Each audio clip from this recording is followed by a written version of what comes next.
जमशेदपुर में नसरवांजी टाटा के सपनों को साकार करने वाले पीएन बोस की 162वीं जयंती के अवसर पर कार्यक्रम का आयोजन कर उन्हें श्रद्धांजलि अर्पित की गई।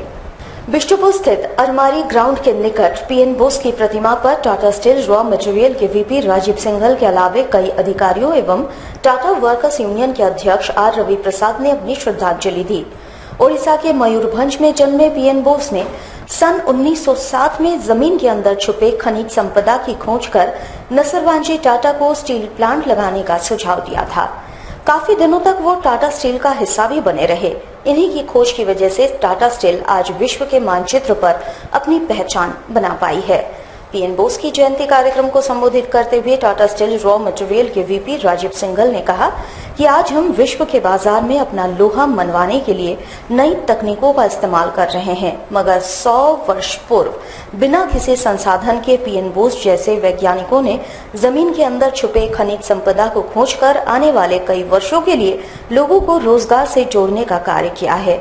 इस अवसर पर हम उन्हें अपनी सच्ची श्रद्धांजलि अर्पित करते हैं।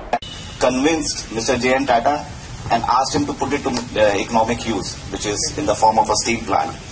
And I think his pioneering spirit continued to motivate NRD, or that time I think we used to call it a geology department. And I don't know how many of you would know, but manganese and chrome was also discovered by the team of geologists from Tata Steel.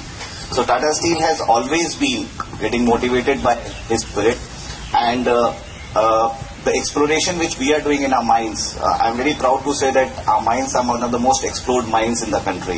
In fact, exploration is lowest in this country, and that's why probably everybody thinks that we have very few minerals and there is a lot of competition in that.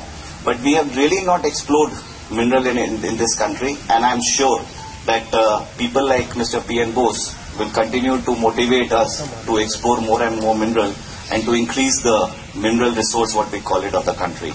So Tata Steel would always remain very indebted to Mr. B.N. Bose, and I am sure that our NRD division will continue to drive motivation from him and will continue to do the excellent work which they have been doing. Cashless transaction को बढ़ावा देने के लिए आज जमशेदपुर के साक्षी स्थित Utkal association सभागार में भीम ऐप का प्रशिक्षण शिविर का आयोजन किया गया। ये प्रशिक्षण शिविर गृह रक्षा वाहिनी के अधिकारियों एवं जवानों के लिए था। इस प्रशिक्षण शिविर में 300 जवानों ने हिस्सा लिया। इस मौके पर डीएसपी केएन मिश्रा सहित गृह रक्षा वाहिनी के तमाम अधिकारी उपस्थित थे। डीएसपी ने कहा कि केंद्र और राज्य सरकार के कैशलेस नीति के तहत ये प्रशिक्षण शिविर हो रहा है।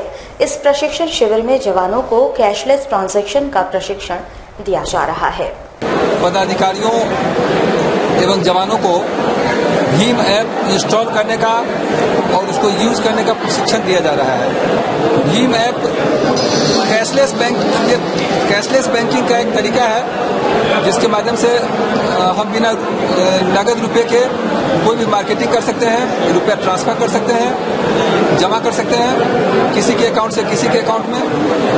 ये डिजिटल बैंकिंग है जो हमारे केंद्र सरकार और राज्य सरकार की नीति है कि धीरे धीरे नगद रुपए का प्रयोग को कम करते जाना है और क्रमशः उसको समाप्त करते जाना है और डिजिटल बैंकिंग को बढ़ावा देना है। इसी के तहत ये प्रशिक्षण दिया जा रहा है। करीब 300 जवान प्रशिक्षण ले रहे हैं। निजी स्कूलों द्वारा किए जा रहे मनमानी के बीच जमशेदपुर के मानगो स्थित जेपी स्कूल, जो कि एक निजी स्कूल है, उनके द्वारा सरकारी नियमों का स्वागत करते हुए 25 बीपीएल बच्चों का स्कूल में निःशुल्क दाखिला करवाया गया। इस फैसले का राज्य के मंत्री सरयू राय ने भी स्वागत किया है।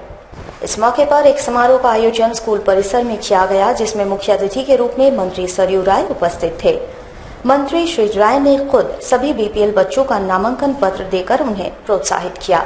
वहीं इस दौरान मंत्री श्री राय ने कहा कि साफ स्वच्छ वातावरण में बच्चे पढ़ाई करें और जीवन के हर एक मुकाम को हासिल करें, यही सरकार की कोशिश है। उन्होंने ये भी कहा कि बीपीएल बच्चों के साथ आम बच्चों जैसा ही व्यवहार किया जाना चाहिए ताकि उनके मन में भेदभाव की भावना नहीं पनप सके। तो इस तरह का प्रोग्राम नहीं करें, क्योंकि जो बच्चे आप मुफ्त में पढ़ा रहे हैं उनके मन में भावना नहीं आनी चाहिए कि हम दूसरे बच्चों से अलग हैं। होता क्या है कि जो बच्चे ऐसे सुने गए, उनके मन में हम क्यों आ गया कि तुम्हारे माता पिता बड़े गरीब हैं, इसलिए हम सुपर ये गुस्तार कर रहे हैं, शांत कर रहे हैं। तो बच्चों के मन में गंदगी पैदा हो जाती है। वो क्लास में बैठेंगे, एक क्लास में 5 बच्चे हैं, तो ये बाकी वाले कहेंगे कि कुश्ती वाला झगड़ा भी आपस में होगा, बच्चों में तो बातचीत हो जाती है, कोई एक दूसरे को छुट्टी काट देता है, कोई कोट काट देता है, कोई डांट पकड़ लेता है, तो फिर दूसरा कहेगा कि क्या है, तो कुश्ती वाला है। तो इसलिए बच्चों के भीतर ये उनके मन में संदेश नहीं आया। इसके लिए सरपंच ने जो काम किया है वो अच्छा किया। वहीं स्कूल प्रबंधन की माने तो सरकारी नियमों के तहत पिछले 2 वर्ष 10-10 बीपीएल बच्चों का नामांकन स्कूल में लिया गया था, पर इस बार इसे बढ़ाकर 25 कर दिया गया है ताकि शिक्षा की ज्योत ज्यादा से ज्यादा बच्चों तक पहुंचाया जा सके। में रखे हैं कि जो झारखंड सरकार के शिक्षा नीति के तहत बीपीएल परिवारों को निःशुल्क नामांकन लिया जाना है। हमारा विद्यालय एक प्राइवेट है और प्राइवेट विद्यालय के में जिस तरह से निर्देश मिला था कि आप निःशुल्क नामांकन लें और उसे बीपीएल बच्चों को सेवा करें, तो उसी तहत हमने पिछले 2 साल से लगातार पहले 10 बच्चे थे, फिर 10 बच्चे थे। इस वर्ष ने 2017-18 के लिए हमने 25 बच्चे को सिलेक्शन किया है और उनको निःशुल्क नामांकन, निःशुल्क शिक्षा देंगे। उनको पढ़ाई लिखाई की खर्चा जितनी व्यवस्था होगी वो सब हम करेंगे और वो बच्चे केवल विद्यालय आएंगे और अच्छे गुणवत्ता के साथ में शिक्षा ग्रहण करके आगे बढ़ने का प्रयास करेंगे। ये हमारे मानना है कि जब बच्चे को अच्छा शिक्षा देंगे, गरीब बच्चे को शिक्षा देंगे, निश्चित तरह से विकास करेगा और उनकी सोच समझ में जो त्रुटियां है वो दूर होगी और अंधकार से प्रकाश की ओर आएगी। ये मेरा लक्ष्य है। जनलक्ष्मी माइक्रो फाइनेंस कंपनी के एजेंटों तथा कर्मचारियों पर जनलक्ष्मी के ग्राहकों द्वारा जबरन वसूली तथा ज्यादती करने का आरोप लगाया जा रहा है। इस संबंध में आज भुक्तभोगियों ने आदित्यपुर थाने में शिकायत की। जनलक्ष्मी माइक्रो फाइनेंस कंपनी के ऋण धारकों को फाइनेंस कंपनी के एजेंट तथा कर्मचारियों द्वारा परेशान किया जा रहा है। तय समय से पहले ही एजेंटों द्वारा ऋण धारकों से पैसे की मांग की जाती है तथा नहीं देने की स्थिति में हाथापाई तथा धमकी भी दी जा रही है। इसके विरोध में आज ऋण धारकों ने आदित्यपुर थाने में इस बात की शिकायत की तथा इस संबंध में न्याय की गुहार लगाई। अब हर महीना बोलते हैं पैसा देंगे 25 को, फिर नहीं देते हैं। हम हर महीना 25 को बोलते थे, 25 को आके दे देते। कितने लिए? 30,000। जे सेंटर से लिए उस सेंटर में आके हम देते, लेकिन वो लोग बोलते हैं नहीं देते। किससे लोन लिए थे? जनलक्ष्मी माइक्रो फाइनेंस से। मैंने हम दुकान चलाते हैं तो हम लोगों ने लोन लिए हैं। लोन हम लोग हर महीना चुका रहे हैं। कल डेट नहीं था लेकिन सर लोगों कल आए हैं और विकास सर और उनके साथ और एक सर आके मेरे को दुकान में ढकेल दिए हैं और एक चाटा मारे और हाथापाई भी के बदतमीजी किए हैं और धमकी भी बहुत दे। सबके साथ में? हाँ, सबके साथ में ऐसे। जमशेदपुर के मानगो के समता नगर की महिलाएं क्षेत्र में अवैध शराब भट्टी और नशे का अड्डा बंद करवाने की मांग को लेकर जिले के एसएसपी अनूप टी मैथ्यू से मुलाकात की। मानगो के समता नगर की महिलाएं और स्थानीयों ने क्षेत्र में चल रहे नशे के कारोबार पर प्रतिबंध लगाए जाने की मांग की।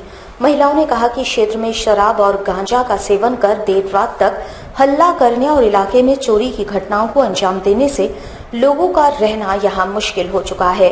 वहीं भाजपा नेता ने कहा कि एक साथ 3-3 घरों का ताला तोड़कर चोरों ने चोरी की घटना को अंजाम दिया था। घटना का जायजा खुद मंत्री सरयू राय ने भी लिया था।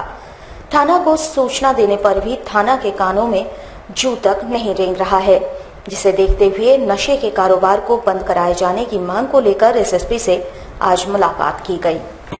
बस्ती की महिलाएं जागरूक हुई, निश्चित रूप से मालूम पड़ता है कि बस्ती भय में माहौल में जी रहा है कि महिलाओं को सड़क उतरना पड़ा।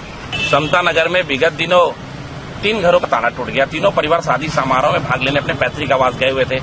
घटना इतना गंभीर थी, मामला इतना गंभीर था कि माननीय मंत्री सरयू राय जी खुद तीनों पीड़ित परिवार के घर में गए और दौरा करके मामले की उच्च स्तरीय जांच के कहा। लेकिन चोरों का मनोबल टूटा नहीं, चोरों का मनोबल बढ़ गया, जिसका परिणाम हो गया कि जादव जी के घर में कल रात्रि बेला ताला तोड़कर मोबाइल ले गए लोग। 14,000 रुपया स्कूल का फीस के लिए लिखा था वो भी ले गए। और बस्ती की महिला का आरोप है कि खुलेआम गांजा और दारू का कारोबार समता नगर में फल फूल रहा है। प्रशासन मौन धारण किया हुआ है, इसलिए महिलाएं अब अग्रसित है कि कानून को अपने हाथ में ले।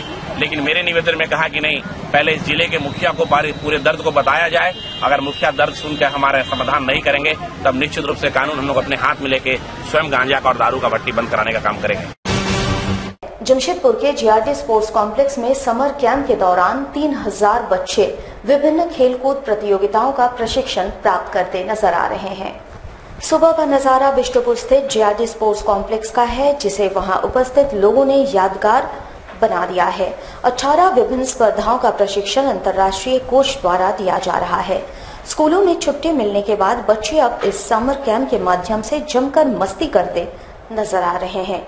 इस बार समर कैंप में अधिकांश बच्चों का झुकाव स्विमिंग और रोल बॉल की तरफ देखा जा रहा है। रोल बॉल का प्रशिक्षण दे रहे भारतीय टीम के कोच चंद्रशेखर साहू का कहना है कि 250 से अधिक बच्चों का रजिस्ट्रेशन रोल बॉल के लिए किया गया है। 20 दिनों तक हम बच्चों को गेम के सारे हुनर सिखाने का प्रयास करेंगे। इसमें से कोच बच्चों का चयन कर उन्हें रोल बॉल टीम में जगह भी देंगे। अभी हमारे करीबन 200 तो क्रॉस है, लेकिन अभी 15 तारीख तक और अभी एडमिशन चालू है। हो सकता है कुछ बच्चा और बढ़ जाए, 250 तक चले जाए। ये है कि स्केटिंग का क्रेज बहुत ज्यादा बढ़ते चले जा रहा है और हमारे जब से ये जेम स्ट्रीट चालू हुआ है उसके बाद से बच्चे लोगों का टाइम मतलब और बढ़ते क्रेज में बढ़ते चले जा रहा है। और उससे जमशेदपुर में क्या है कि कहीं पे और होता नहीं है। जेआरडी एक इतना अच्छा मतलब स्कोप दिया है हर मतलब शहरवासियों के लिए, ये बहुत अच्छा से चल रहा है इसके। वहीं समर कैंप का गवाह बन रहे अभिभावकों का कहना है कि हम बच्चों की खुशी के लिए वक्त निकालकर जेआरडी स्पोर्ट्स कॉम्प्लेक्स आ रहे हैं ताकि हमारे बच्चे कुछ नया सीखकर खेल में अपनी पहचान बना सके। बहुत अच्छा लग रहा है, बच्चे भी एंजॉय कर रहे हैं, मदर्स भी एंजॉय कर रहे हैं। मदर्स के लिए बहुत ज्यादा स्कोप है। नहीं, एक नया एक्सपीरियंस उन लोगों का होगा, एक नया एक्टिविटी वो लोग सीखेंगे। उन लोगों को भी जरूरत है थोड़ा माइंड फ्रेश करने की। स्कूल की छुट्टी है, कुछ नया एक्टिविटी सीखेंगे इसीलिए। वहीं प्रशिक्षण प्राप्त कर रहे बच्चों का कहना है कि पढ़ाई के साथ साथ खेल में भी हम अपनी पहचान बनाने की कोशिश कर रहे हैं, जिसका लाभ स्कूल द्वारा आयोजित खेलकूद प्रतियोगिताओं में हम प्राप्त कर सकेंगे। स्कूल में ज्यादा टाइम स्पेंड करना पड़ता है, उसमें पढ़ना भी पड़ता है, लेकिन यहाँ आके फिटनेस होता है, बहुत मजा आता है यहाँ खेलने में, बहुत खुशी होता है यहाँ आके खेलने में। बहुत मजा आ रहा है, एक वर्कआउट हो जाता है यहाँ पे आने के बाद, एक एक्सरसाइज हो जाता है यहाँ पे आने के बाद, और सीखने का बहुत अच्छा मौका मिला है हम लोगों को। हाँ, हैंडबॉल एक ऐसा गेम है जिससे बहुत ज्यादा फिटनेस, बहुत ज्यादा वर्कआउट हो जाता है, सीखने का मौका मिलता है सबको। पहले से स्पोर्ट्स में थे, लेकिन हैंडबॉल रिसेंटली ज्वाइन किए थे स्कूल में, तो स्कूल में सर बोले कि समर कैंप में अगर जाएंगे तो और अच्छे से ट्रेनिंग होगी, क्योंकि स्कूल में ज्यादा देर प्रैक्टिस नहीं करने मिलता है। तो अच्छा लगा, अच्छे से सिखाते हैं सर। इस यादगार पल को खुशनुमा बनाने के लिए समर कैंप के माध्यम से टाटा स्टील खेल विभाग के द्वारा लगाए गए खेल मेले का समापन भले ही 20 दिनों के बाद हो जाएगा, मगर यहाँ की यादें बच्चे कई वर्षों तक अपने जहन पर बनाए रख सकेंगे। कुछ दिनों पूर्व विहिप कार्यकर्ता मंटू दुबे पर हमले के एक आरोपी को कदमा पुलिस ने ब्लॉक नंबर 2 से गिरफ्तार कर लिया है। अभी अन्य 2 आरोपी फरार हैं। विश्व हिंदू परिषद के सक्रिय कार्यकर्ता मंटू दुबे पर शास्त्री नगर में अपराधियों ने हमला कर दिया था। इसके विरोध में विश्व हिंदू परिषद ने एसएसपी को ज्ञापन सौंपकर दोषियों की गिरफ्तारी की मांग भी कर चुके हैं। कदमा थाना पुलिस तहकीकात में जुटी थी। कदमा ब्लॉक नंबर 2 से इस घटना के एक आरोपी अरशद गद्दी उर्फ नेपाली को पुलिस ने गिरफ्तार कर लिया है। 2 अन्य आरोपी अभी भी फरार हैं। 6 तारीख घटना हुआ था, जिसमें करुणानिधि दुबे मंटू दुबे को, जो कि अपने इंडिका गाड़ी से शास्त्री नगर कुछ खास काम से आए थे, मार्केटिंग करने के लिए आए थे। उसी दरमियान इन लोग की स्कूटी से जो है टकरा गया उन लोग का, उनका गाड़ी। उसी दरमियान लोग वापस मारपीट हुआ, जिसमें कि चाकू से लोग अस्तुरा से मार को उनको पूरी तरह जख्मी चौनी बाहर निकल गया और 50,000 रुपया अच्छा इन लोग के द्वारा लूट लिया गया। इसका गिरफ्तारी हुआ है शास्त्री नगर ब्लॉक नंबर 2 से कारगिल, जिसको बोला जाता है नदी किनारे, गिरफ्तारी कल हुआ है। इसका ये रहने वाला है रामदास भाटा, बिष्टुपुर रामदास भाटा का रहने वाला है। कार्यकर्ता पहले जब जेल से छुटाव किया है, 2 दिन पहले 4 तारीख को जेल से छुटा है। पुराने केस में, मछली वाला केस में था और कौन केस में था, कई केस में आरोपी थे। मुख्य रूप से मोहन ठाकुर और चुतिया मामा उर्फ शाहनवाज का गैंग का सब गैंग, इसका सब हरियाणा सबका मोहित सिंह जो जेल में है। इसके अलावा एक विनय करके थी, उनको भी चाकूबाजी किया है सामने से। यही गिरोह रात शाम उसको चाकू मारा है, धमकी उनकी दिया है। सरायकेला जिले के डुंगरा गांव में अति गरीब बच्चों के लिए समर कैंप का आयोजन किया गया। समाज सेवी मेघना बंसल ने ड्रॉप आउट तथा अनाथ बच्चों के साथ समय भी व्यतीत किया। सरायकेला जिले के डुंगरा गांव स्थित आशा सेंटर के अनाथ बच्चों के साथ समाज सेवी तथा एसपी की पत्नी मेघना बंसल ने समर कैंप का आनंद लिया। इन अति गरीब बच्चों में जरा सी खुशियां बांटने के उद्देश्य से इनके बीच विभिन्न स्पर्धाओं का आयोजन किया गया। इस क्षेत्र में पहला समर कैंप आज ही आयोजित हुआ। विभिन्न एक्टिविटीज में बच्चों का खूब उत्साह भी देखा गया। पुलिस महिला कल्याण समिति सरायकेला खरसावां द्वारा आशा डुमरा कांडा थाना अंतर्गत आता है। यहाँ आशा डुमरा में एक अनाथालय चलता है, ये इसमें 60 बच्चे रहते हैं। तो यहाँ हमने fun in the sun summer camp का आयोजन किया है जो 12 से 14 तक चलेगा और 14 तारीख को हम लोग शाम को यहाँ मदर्स डे का सेलिब्रेशन भी करेंगे।